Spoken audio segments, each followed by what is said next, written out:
تھے۔ ایک دفعہ سفر میں رات کے وقت مسلمانوں نے ایک جگہ پڑاؤ ڈالا تو آپ صلی اللہ علیہ وسلم نے فرمایا، مجھے خوف ہے کہ نیند تمہیں نماز سے غافل کر دے گی۔ حضرت بلال رضی اللہ تعالیٰ عنہ نے آگے بڑھ کر ذمہ داری لی کہ وہ سب کو بیدار کر دیں گے۔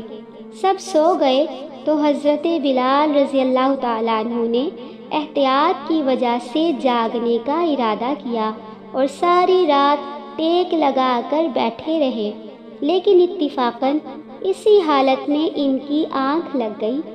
آپ صلی اللہ علیہ وسلم نے بیدار ہو کر سب سے پہلے ان کو پکارا اور فرمایا، بلال تمہاری ذمہ داری کا کیا ہوا؟ عرض کی، اللہ کے رسول صلی اللہ علیہ وسلم، آج ایسی غفلت طاری ہوئی